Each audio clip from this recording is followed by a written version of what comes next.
Hey there, Virgo. This is Seven Scorpion Tarot, and I want to welcome you to tonight's reading. So, tonight, just checking out the celestial weather, and the only thing I'm seeing in your sign right now is the South Node. That recently changed from the North and South Node were in Aries and Libra, and now it's turned, I guess it turned this way, turned to Pisces and Virgo, which is my placement. So I'm looking forward to seeing how this turns out. Um, so basically, what that means for anybody who's not into those deeper layers of astrology is the North Node is like the head of the dragon, and the South Node is like the tail of the dragon, and the head of the dragon is what we're headed towards, and the tail is what we're coming from. So this placement of Pisces and Virgo would be Pisces is headed towards compassion, towards flexibility, and then away from rigidity, perfectionism, things like that. So that's the kind of general lessons for that placement. So let's do a self, shadow, and ego and see where that gets us. And this is the Game of Thrones tarot.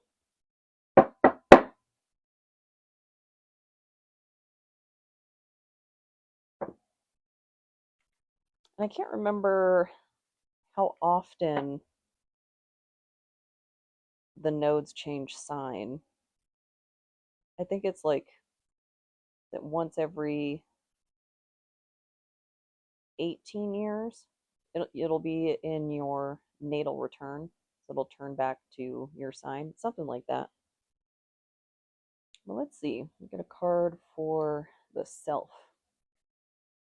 And since we were looking at Virgo South Node, I went with the mismatched arm warmers to stay away from perfectionism. Is perfectionism, like celestial weather aside, um, such a difficult wound for many of us living with childhood trauma. Uh, I know myself, there was a lot of high expectations under unreasonable circumstances at home, particularly around my grades, around like academic achievements, stuff like that. Um, because unfortunately, my experience at home was I was parentified. I had to take on a lot of adult roles, things that should have been falling on my parents, um, due to their emotional immaturity. And that translated to a lot of perfectionism and control issues like expressing themselves in my adult life of like, if things don't go perfectly, everything's going to fall apart. And while it may feel that way and absolutely reasonable for it to feel that way, that is a cognitive distortion. um,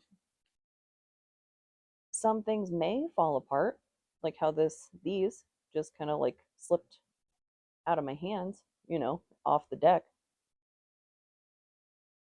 But is there really any adverse effects of me not catching those, of that not being perfect?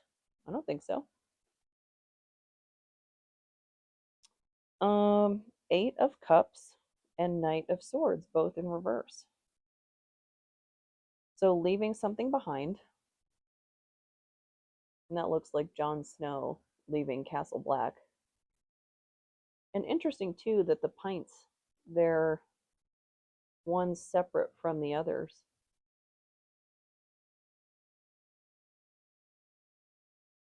And then that looks like Ramsay Bolton from the Battle of the Bastards, one of the greatest like episodes of anything I've ever seen. That was so cool. But it's in reverse.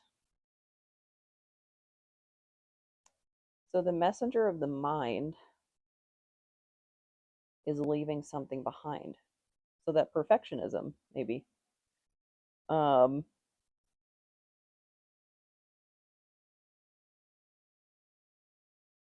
and he looks kind of glum here. Like there's a bittersweet feeling, even if you know you need to leave stuff behind. In my case, um, in my case is I think more abnormal than most. Um, Maybe not most, but I feel like I tend to hang out more on the fringes of like extreme examples. I don't tend to fall in that like middle margin. I had to estrange myself from my entire family. And that was just the unfortunate reality of that situation. And it wasn't until I had extracted myself from that family system that I was able to like lift my head up and kind of look at the battlefield of those childhood wounds, of looking at things through a lens of radical acceptance of, okay, where am I at? Not where do I want to be, like where am I at presently? And then being able to assess the damage and one step at a time of what's required. Me as the commander of my mind, of my psyche, of does this wound, and just for the battlefield metaphor, is this an arrow wound? Is this, do you need a phalanx for this over here? Is this better like close combat for swords or spears or shields? Like what is necessary for what wound? And one of the most valuable things for me that leans into the Eight of Cups, take what works and leave the rest. And that works, I found it works for both therapy modalities and tarot. Because, like myself and other readers, we're doing general readings or either signs or collective or what have you. And not every single part of a message is going to resonate.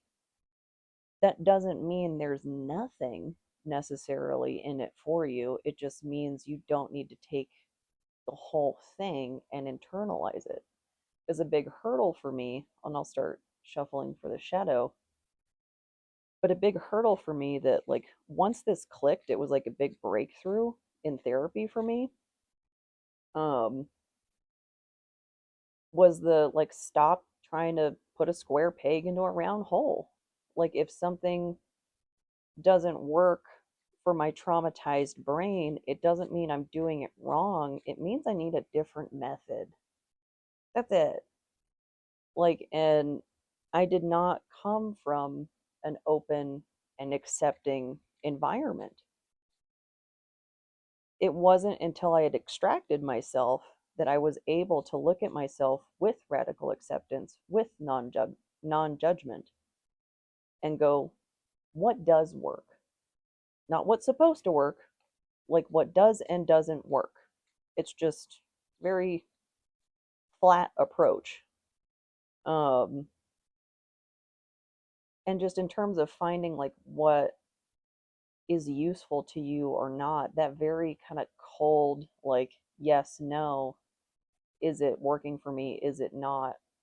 I think that's pretty appropriate.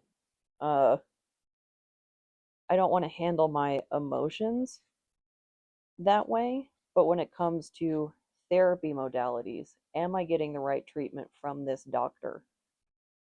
Being cold and discriminating in that instance, I think is the right course of judgment.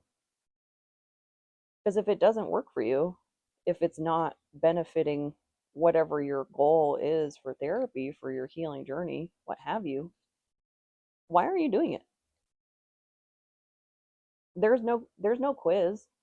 There's no test at the end. Why are you doing it if it doesn't work? Don't would be my advice. Uh and you don't want to like just give up on something, the second that it doesn't work. But if you're like just slamming your head against the wall about some sort of methodology, it might not be the right fit for you. And there's all sorts of ways to find other modalities. I think the most effective of which is a support group of other people who are in the club who have different experiences than you, that they might know where to find these resources, or YouTube diversity of like a good place to start, you know. And that can be very hard for the Virgo placement, the Virgo South Node placement of, it has to fit like 1, 2, 3, 4, 5 steps, like in this row, in this, standard operating procedure. Um, it really doesn't. And that is why I'm grateful for that Pisces North Node to lean into for some flexibility of, no, we can go step one and then five and then three and then two and then four and then go cry about it because Pisces. So it's good to check out your birth charts and find like where where can I lean in my placements if I'm finding myself in a perfectionist rut, like who's a little more free spirited in my chart. um and something that just came to mind that was really poignant, it's from Chani Nicholas's book, You Were Born for This, the radical acceptance via astrology. um she'd said your birth chart is not about who you are, it represents the moment in time that you are. It was really, she said it a lot better than I can. But it was just about that your birth chart is less about ascribing specific personality traits that you must fit within, that box you in, that it's more representative of just that moment in time that you came to be. And I thought that was so cool, the way she said that. Your astro bestie. She just put out a new episode of her Down to Astro podcast. Really excited to see that this weekend. I need the spiritual, social justice in my life. So what's going on in the shadow? Shadow of the Virgo South Node. This might be where the perfection wound came from. Might be a block to radical self acceptance too. That could be what's going on in the shadow.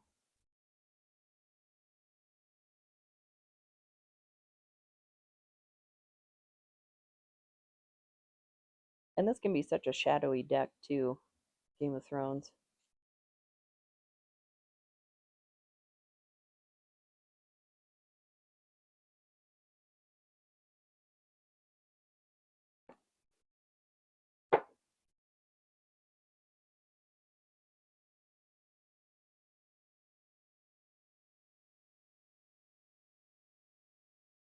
This one. Ooh, the Tower reversed. Mm. So this would be. This looks like the tower that Bran fell from in the. Is that the first episode? First or second? Like right there at the beginning. Um, but tower reversed is just tower delayed, is generally how I read that. But since it's in the shadow and not in like a timing position, like what you might see in like a present, past, future, the tower reversed might be something from your past, maybe something from the childhood that's unresolved, that's leaving those perfection wounds open, something that's holding the gate open on that. Or this could be a fear, like a persistent fear, that I missed this one detail in the past, this one nut, this one bolt, and the tower fell, and now you're hyper vigilant, looking for towers, and that could lead to perfectionist tendencies. I know that that definitely happens to me, living with PTSD, that hypervigilance of like, if I can just control everything, nothing bad will happen ever, which is not true because there's still like the Kessler effect and things like that. Um, and also consider the amount of mental energy that takes. Uh, it is much easier to make better decisions, more prudent, like battlefield decisions, if you're cool and collected when you need to make them, because that juncture will arrive on its own. You don't need to anticipate it. It will arrive eventually. And the calmer you are when it does, the better like game time decision you can make. Which might be, I think it's the sports ball season finale today. Um, I mean, I'm going to post this tomorrow, but I'm recording this on the sports ball season finale. And how do I put this? It's just like really being in the moment, being one with the nature of things. That's the Buddhist concept, um, of just being kind of in a neutral state. Like you're not waiting to respond, but you have like calm knowing that you have the capacity to respond if and when necessary.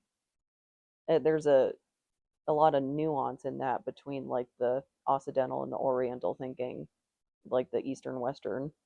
I think I did that backwards, whatever. Um,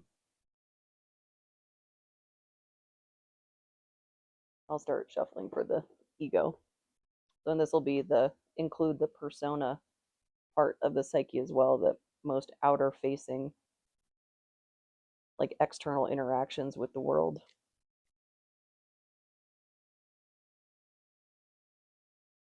So this might be how this wound expresses to other people, or it might be how we feel we express to other people when we're actively wounded.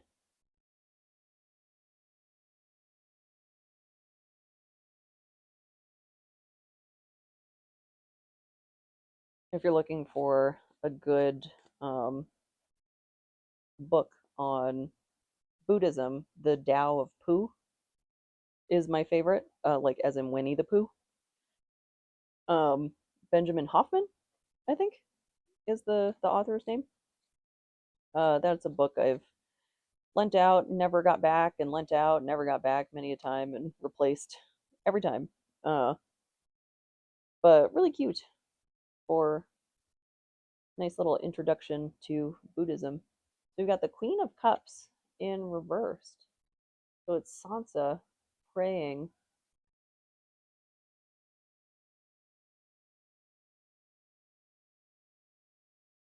And I want to say this is before the purple wedding in Game of Thrones. When Joffrey was sent to the other side.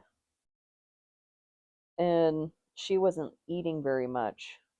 And she was like begrudgingly interacting with people around her. Um, So, and she's also kneeling in prayer. So, this could be expressing to other people as worry and anxiety. So, a lack of faith, a lack of belief that things are going to be okay. Uh, and I know how frustrating that can be, being the anxious person, of being in the what ifs.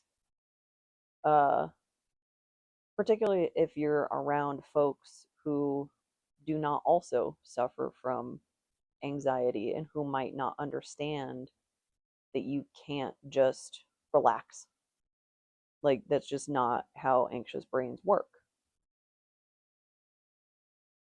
So maybe that's expressing outwardly as some control issues, like being maybe uptight might be another adjective for that. Um, I've done it too. I can get very like, I'll just do everything myself. So then it's done the way I want it done, um, which can be overbearing. It can also play into the hands of weaponized incompetence. People will get accustomed to you being the I'll just do it myself, because you can get so frustrated with, like, you've explained this like over and over again and they just aren't getting it or refuse to, like whatever the case may be. And then by the time you get to the I'll just do it myself, then they're like, cool, whatever, as long as I don't have to do it, right? I've definitely been in that relationship before, of like, he refused to separate out like the line dry stuff. So then I ended up doing all the laundry. And then slowly it turned into, I was doing the laundry, the cooking, the shopping, the cleaning, the whatnot, and then like he'd vacuum like once every 3 months, and it was like I was supposed to worship the ground he walked on. Like, oh, cool, you lifted a finger in the place you live? Awesome. Cool. Like, what do you want from me? You want a cookie? Like, no, you're a grown man. People. And once you are in that situation, at least in my case, I didn't see those behaviors until I was already living there. Like, because they chip away at you over time. Um, because that sort of behavior, that weaponized incompetence, that's not going to reel somebody in. That's not going to hook somebody. Why would it? Why would anybody stick around? I mean, I didn't. Like, but if you are a pleb like me, you're kind of trapped at that point. Like, you've signed a lease with them. You don't exactly have the funds to just be like, oh, you were not entirely honest with me about who you really were. Hmm. And then I think it's also important to be familiar with love bombing and things like that, because I was not at the time. Um, so when, like, because I was living by myself and then like things got funky and whatnot, and it was either like I was looking at roommates. I was not looking to move in with him. And he swooped in and saved the day. And then I was in a really god awful living situation. That was pretty bad. And then at the end, when we broke up, he had said, "I never asked you to move in with me." Like, then how'd I get here? Like, how did we get here then? So confusing. And this was well before I had access to any kind of resources about like love bombing, gaslighting, and things like that. So I had no idea, like, when you're in that situation and you don't have the vocabulary for it, it's incredibly damaging to your psyche. And the Virgo South node, that placement can kind of lean into that because that gaslighting and the love bombing and like stuff like that and the perfectionism tendencies and whatnot make you feel like you're supposed to do things. It's the shoulds. Like, and gaslighting really works really well with a like someone who's shoulding on themselves. Um, it's like a, and I'm certainly not trying to be like victim blamey, anything like that. What I'm getting at is it's like a complementary thing that makes it more like difficult to get out of, like a vulnerability. There we go, like a risk factor. And a contributing factor was my childhood of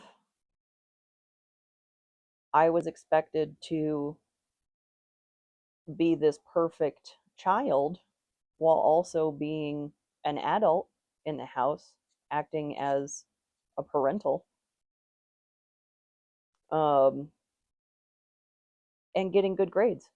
And not just getting good grades, getting exceptional grades because I have to be preparing before I've even graduated high school to have a stellar resume to go labor. Super awesome. Man, life, be lifing.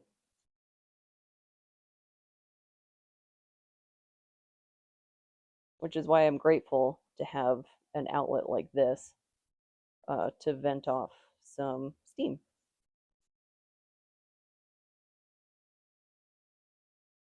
And I hope that the comment section can provide a safe place to sound off if any of you guys have dealt with any childhood issues or have those relationship difficulties. We just want to keep it, keep it mindful for we don't know what people are dealing with, don't know what they might get triggered by.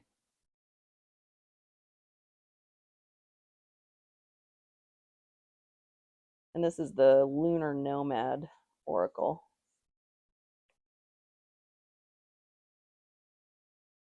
I love these cards because they're so pretty, but they're so long, so I have to like shuffle them the long way.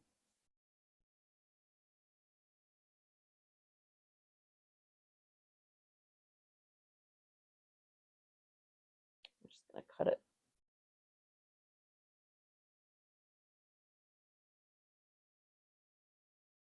Clouds, number 6. It's a nice little like perfume bottle.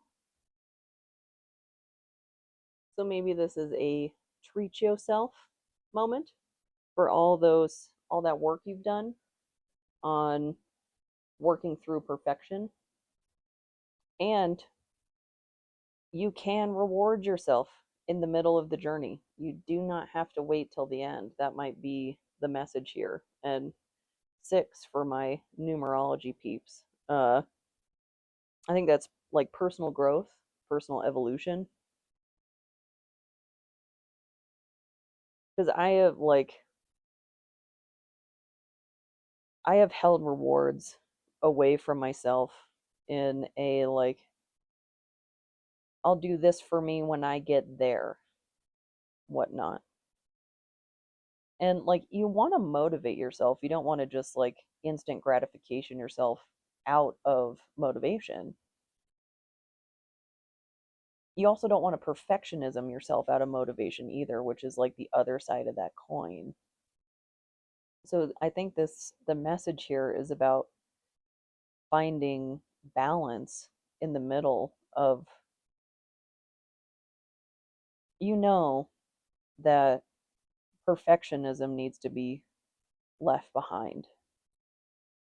And it does, where it came from, I think deserves some reverence. It deserves to be honored, those wounds, and recognizing that the past happened and it hurts, might give you quite a bit to reflect on. And all of these are actually coming out in reverse, too. So you might be deep in your feels right now since this is all very South Node, um, being everything being in reverse except for the Oracle card. And it's clouds. So looking to the future, looking to the horizon, and think of perfume, of just that gentle scent. There's like, unless you spray it in your eyes, it generally isn't all that harsh. Like, it may not be the scent that you prefer and whatnot, but especially this type of like super fancy perfume bottle, like that just screams luxury. So taking a moment to luxuriate, whatever that means for you, whether it's perfume, whether it's, having a cup of tea, having a cup of coffee, whatever that may be. But taking time to recognize how far you've come in this journey from the South Node and looking forward to whatever that North Node goal, those North Node boons are, or could be for you, looking at possibility as well. But overall, I hope this helps. I hope this resonates. And if it doesn't, I hope the next one does. Thank you so much.